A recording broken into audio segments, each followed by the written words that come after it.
Here's an expanded version of Part 1 in approximately 900 words, maintaining a simple, engaging, and human-centric narrative.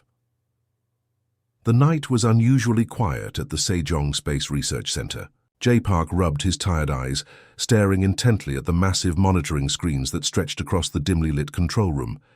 His third cup of coffee sat half empty, its steam long since disappeared into the chilly air conditioning. Something felt different tonight. The sophisticated array of sensors and tracking equipment had been acting strange for the past few hours, micro-fluctuations that most would dismiss as technical glitches. But Jay wasn't most people. As a senior aerospace engineer with 15 years of experience, he knew when something was off.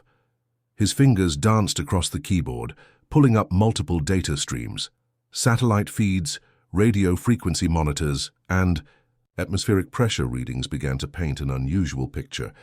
At first, it seemed like a standard anomaly, perhaps a weather disturbance or satellite interference, but the patterns were too precise, too calculated to be natural. Suddenly, the main screen flickered. A massive energy signature appeared, unlike anything Jay had ever seen before. His heart raced as he realized this wasn't just another routine night of monitoring. Something extraordinary was happening. The object, if you could call it that, wasn't just approaching. It was gliding through Earth's atmosphere with an intelligence that defied conventional understanding. Its movement was smooth, almost elegant, completely silent despite its immense size. Traditional radar systems seemed confused, struggling to track its exact location. Jay's colleagues started trickling into the control room. Some looked sleepy, others curious, but everyone fell silent when they saw the screen. The craft, or whatever it was, seemed to be conducting a systematic scan of major military installations across the globe. Its advanced sensors were picking up every detail of human technological infrastructure with remarkable precision. What the visitors didn't realize was that they were being watched just as carefully. The communication networks of these extraterrestrial visitors began transmitting signals that, had they been audible, would have sounded like pure mockery. Their technological superiority was so complete that they viewed human defenses as nothing more than a child's play set, primitive, almost laughable. They didn't know Jay Park. They didn't know humanity. As the alien craft continued its reconnaissance, Jay started making calls. Not to military commanders or government officials, not yet. He called his old research team, colleagues he trusted, more than any official communication channel. Something big was happening, and he needed a network of brilliant minds who could think beyond traditional protocols. The craft's sensors continued scanning, collecting data about military bases, weapon systems, and technological capabilities. They assumed complete technological dominance, believing their advanced systems could neutralize any potential human resistance in moments. But assumptions can be dangerous. Jay noticed something peculiar. Despite their advanced technology, the alien craft seemed almost predictable. Their scanning patterns followed a systematic approach that, while sophisticated, had a certain rigidity. It was as if they were following a predetermined protocol, unable to adapt quickly. He smiled slightly. Humanity's greatest strength had never been raw technological power, but adaptability, the ability to think differently, to innovate under pressure, to turn limitations into opportunities. The massive craft continued its silent journey across Earth's atmosphere, completely unaware that the species they were studying so clinically was already preparing a response. Military strategists, scientists, engineers, an entire global network was now alert and watching. What the aliens saw were military bases, weapon systems, and technological infrastructure. What they didn't see was the incredible human spirit that existed beyond metal and circuits.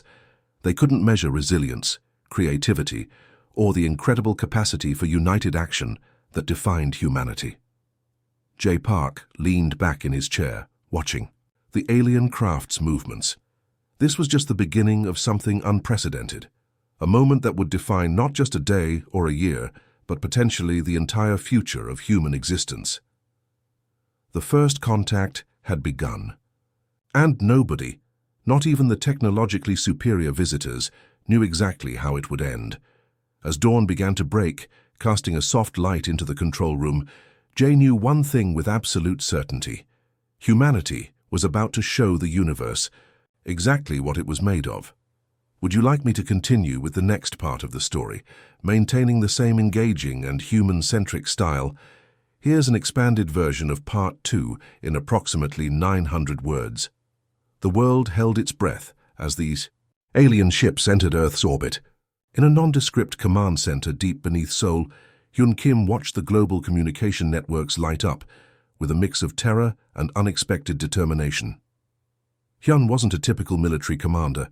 At 42, he was a veteran strategist who had spent years preparing for scenarios that most people would consider impossible. His team was a carefully selected group of experts, former military personnel, scientists, technology specialists, and strategic thinkers from every corner of the globe.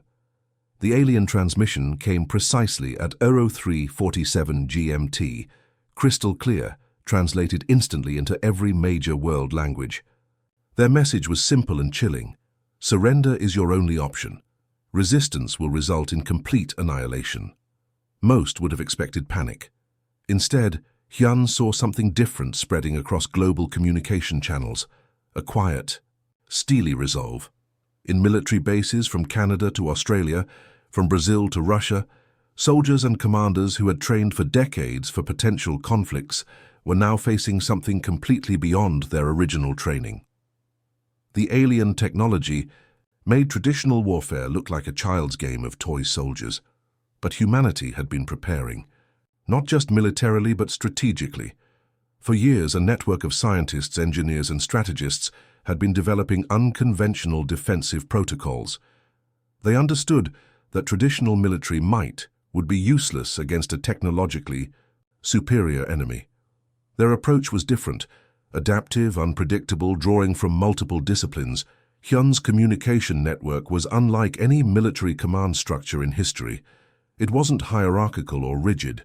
Instead, it was a fluid, dynamic system where information and strategies could be shared and adapted in real time.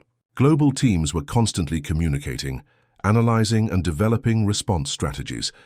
The alien ships positioned themselves strategically around Earth, their massive forms casting shadows over major cities.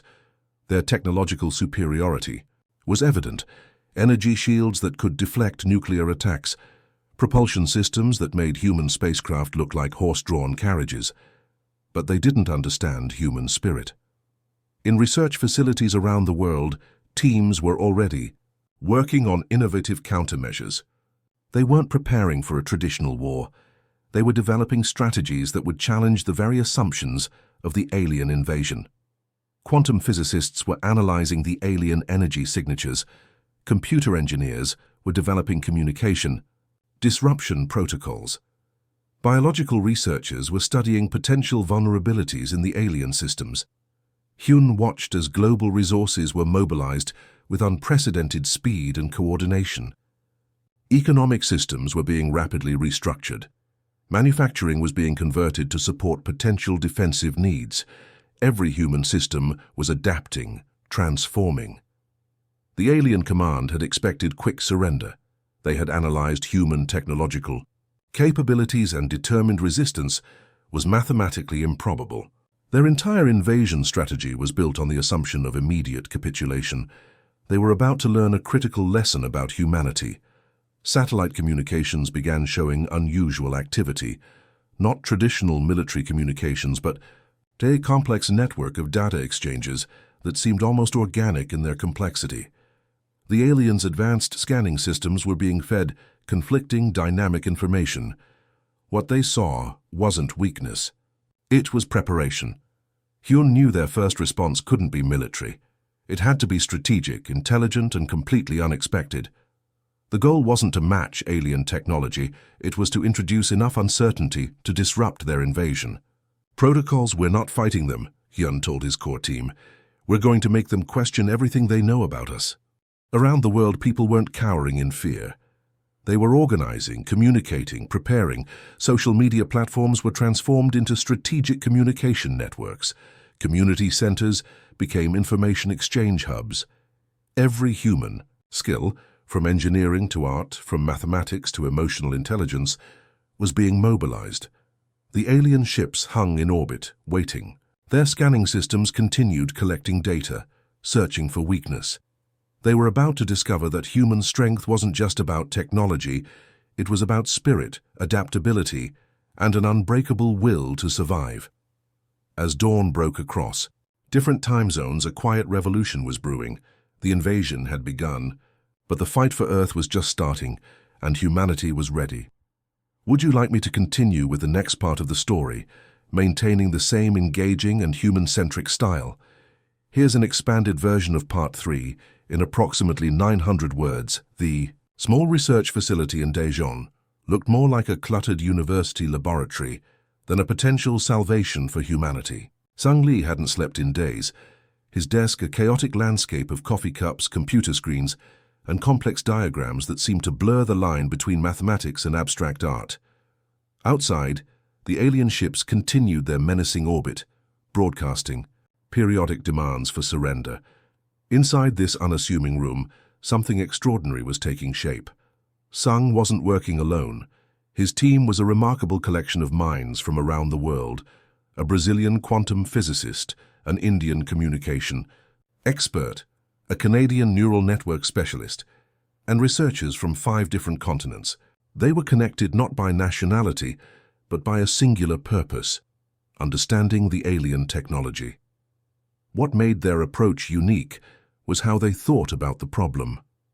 While military strategists were considering conventional defense mechanisms, this team was exploring something entirely different.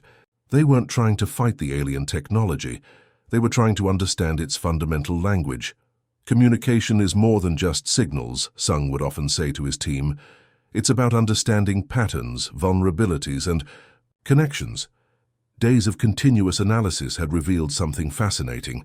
The alien communication systems, despite their advanced technology, had a predictable structure. They were efficient, but that efficiency came with a critical weakness, a kind of technological rigidity that humans didn't possess. Human communication was messy, unpredictable, adaptive. The alien systems were precise, algorithmic, and therefore potentially exploitable. Sung's breakthrough came during a 36-hour marathon coding session. While others would have collapsed from exhaustion, he saw something extraordinary in the data patterns, a subtle rhythm in the alien communication protocol that could be disrupted. The electromagnetic disruption protocol wasn't about destroying their technology. It was about introducing controlled chaos into their communication networks. Imagine trying to have a conversation where random words are suddenly replaced, or where the context keeps shifting unpredictably. That's what Sung's team was developing. A communication destabilizer that would make the aliens' precise systems struggle to maintain coherence. International collaboration became their greatest weapon. While the aliens saw humanity as a single, predictable entity, they were about to discover a networked intelligence that could adapt faster than any technological system. The team worked in shifts, each bringing unique perspectives. The Brazilian physicist introduced quantum uncertainty principles. The Indian expert explored communication entropy. The Canadian specialist developed neural network models that could predict and manipulate information flow. Sung's computer screens were a symphony of complex algorithms, shifting colors, and dynamic models. What looked like random patterns to an outsider was actually a sophisticated communication disruption strategy. Their first test was small but promising. A localized disruption of alien communication signals near a research base in Chile showed remarkable results. The alien systems didn't just receive incorrect information, they became temporarily confused about the very nature of the information. It was like introducing a virus into a perfectly designed machine, not to destroy, but to create momentary uncertainty. The global scientific community, initially skeptical, began to take notice. What seemed like a wild theoretical approach was showing real-world potential. Universities, research centers, and independent laboratories started contributing, creating a distributed global research effort. Sung understood something profound. Their strength wasn't in matching alien technology, but in their ability to be unpredictable, to think beyond linear solutions. As they refined the protocol, something extraordinary happened. The alien ships, which had seemed invincible, started showing subtle signs of disruption. Communication between their vessels became slightly less precise. Their scanning systems began receiving conflicting data. They were experiencing something they had never encountered before: systematic unpredictability. The aliens had studied human technological capabilities and found them wanting. They hadn't studied human creativity, our capacity for collaborative problem-solving, our ability to transform limitations into opportunities. Sung looked at his team, scientists from different backgrounds, cultures, and disciplines, and saw humanity's true potential. Not in weapons, not in individual brilliance, but in our ability to work together, to adapt, to imagine solutions that seemed impossible. The first real battle against the invasion wasn't going to be fought with traditional weapons. It would be fought with intelligence, creativity, and an unbreakable human spirit. And they were just getting started. Would you like me to continue with the next part of the story, maintaining the same engaging and human-centric style? Here's an expanded version of Part 4, in approximately 900 words. The world had transformed into a global command center. In a secure underground facility near Seoul, Yoon Choi stood before a massive holographic display that mapped humanity's most ambitious defense strategy in history. Yoon wasn't a typical military leader. At 38, she was a hybrid, part strategic military commander, part cutting-edge technology expert. Her team represented humanity's most diverse and innovative minds: scientists, mathematicians, communication experts, and strategic thinkers from every corner of the globe. Their strategy wasn't about fighting the aliens with traditional weapons. It was about understanding, disrupting, and ultimately neutralizing their technological superiority. The first breakthrough came from an unexpected combination of technologies. Quantum computing systems developed in collaboration with research centers in Japan, Germany, and Brazil began to decode the alien communication patterns. Artificial intelligence algorithms, trained on massive global datasets, started predicting alien movement strategies with increasing accuracy. What made their approach revolutionary was its collaborative nature. This wasn't a single country's effort. It was a truly global response where knowledge and resources were shared in real time across continents. Yuan watched as small victories began to accumulate. A communication disruption in the Pacific region, a temporary shield breakdown near the Indian Ocean. Each incident was minor, but they were building a comprehensive understanding of alien technological vulnerabilities. The alien commanders had made a critical mistake. They had studied human technological capabilities, but completely misunderstood human adaptability. In military bases, research facilities, and communication centers around the world, teams were working on unconventional solutions. They weren't trying to match alien technology. They were finding ways to introduce uncertainty, to create technological friction that would slow down the invasion. Quantum physicists discovered ways to create localized energy disruptions. Computer engineers developed communication protocols that could rapidly change and adapt. Biological researchers analyzed potential weaknesses in the alien technological systems. The global network was becoming a living, breathing defense mechanism. Information flowed like water, quick, adaptive, impossible to completely control or predict. Yoon's team had developed a multi-layered defense strategy that was more organic than mechanical. Instead of a rigid defense line, they created a dynamic, constantly shifting response system. When one approach was blocked, another would immediately take its place. Satellite communications began showing extraordinary patterns. The alien ships, which had previously moved with precise, predictable movements, now found themselves navigating through a technological landscape that constantly changed. Small drone networks, developed by independent research teams, began collecting critical data. These weren't traditional military drones, but sophisticated information-gathering units that could operate with unprecedented stealth and adaptability. The turning point wasn't about a single battle or a massive confrontation. It was about 1,000 small victories, a continuous process of learning, adapting, and responding. Yoon understood something profound. Humanity's strength wasn't in our individual technological capabilities, but in our ability to work together, to share knowledge, to solve problems collaboratively. The alien commanders had expected a straightforward invasion. They were encountering something completely unexpected, a globally coordinated, deeply adaptive resistance that defied their most sophisticated predictive models.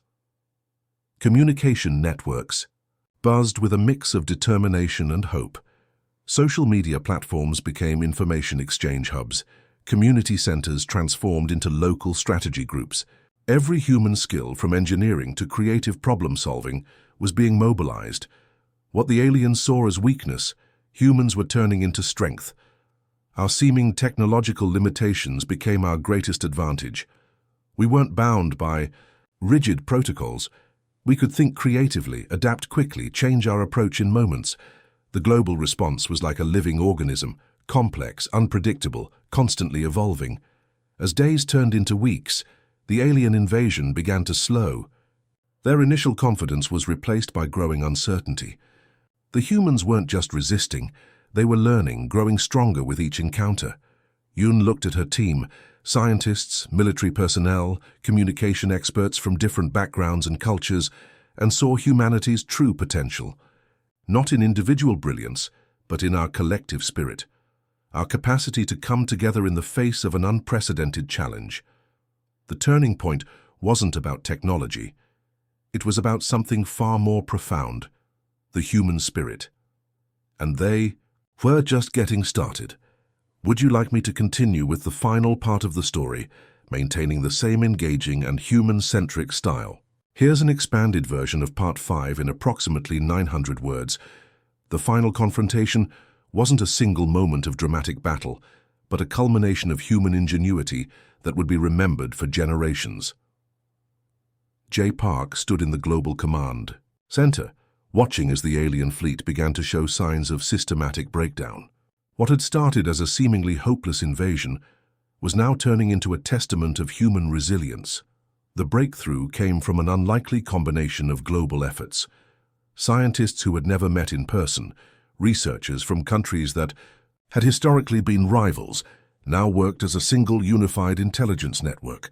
Their collective knowledge became humanity's most powerful weapon. Communication systems that the aliens had considered completely secure began to develop unexpected vulnerabilities. Each time the extraterrestrial commanders patched one weakness, human teams would discover three more. It was like watching a complex global game of chess where humanity was making moves no one could predict. Hyun Kim's defense strategies had transformed from traditional military thinking to something entirely new. They weren't fighting the aliens with brute force, but with intelligence, adaptability, and an unprecedented level of global cooperation. The alien fleet, which had arrived with absolute confidence, now found itself navigating a technological landscape that was constantly shifting. Their advanced scanning systems were becoming less effective. Communication between their ships became increasingly fragmented. What made the human response extraordinary was its organic nature. Unlike the rigid, algorithmic approach of the alien technology, human resistance was fluid, creative, unpredictable. Every time the aliens thought they had understood human capabilities, something new would emerge. Research teams in Seoul, São Paulo, Cape Town, and Moscow were simultaneously developing breakthrough technologies. A quantum computing expert in India would share a critical insight that would be immediately integrated by a team in Canada. Communication networks had become a living, breathing global brain. The turning point wasn't about a single weapon or a specific technology. It was about humanity's collective spirit, our ability to come together, to adapt, to solve problems in ways that defied conventional understanding. Jay remembered the early days of the invasion, when everyone had thought resistance was impossible. Now the entire world was proving those initial fears wrong. Every person, every skill, every piece of knowledge was becoming part of a global defense mechanism. The alien commanders began to realize they had severely underestimated humanity. What they saw as technological limitations were actually incredible strengths. Our ability to think creatively, to adapt quickly, to solve problems collaboratively was something their rigid technological systems could never comprehend. Small victories began to accumulate. Communication disruptions, energy shield vulnerabilities, navigation system challenges. Each breakthrough was shared globally, analyzed, and quickly integrated into a comprehensive defense strategy. In research facilities, community centers, and makeshift communication hubs, people were no longer just waiting. They were actively participating, sharing information, contributing in ways big and small. The final confrontation wasn't about military might. It was about proving that human potential goes far beyond technological capabilities. It was about showing that our greatest strength lies in our ability to work together, to think differently, to turn challenges into opportunities. Hyun Kim's team had developed communication protocols that could rapidly change and adapt. Jae Park's engineers had created systems that could learn and evolve in real time. The global scientific community had transformed a potential extinction-level event into a demonstration of human potential. As the alien fleet began to show signs of systematic retreat, something profound became clear. This wasn't just a victory against an external threat. It was a moment of global unity, of collective human achievement. The world had changed forever. Countries that had historically been rivals now celebrated together. Scientific communities that had been competitive now shared their most critical discoveries. A global consciousness had emerged, an understanding that our survival depended on our ability to work together. Jay looked at the holographic displays, watching the alien ships slowly retreat. What had seemed like an impossible challenge had become a testament to human determination. The invasion was ending, but humanity's true journey was just beginning. As the last alien ships disappeared from Earth's orbit, a new chapter of human potential was being written. Not through violence or destruction, but through intelligence, creativity, and an unbreakable spirit of collaboration. Would you like me to create an epilogue that ties everything together?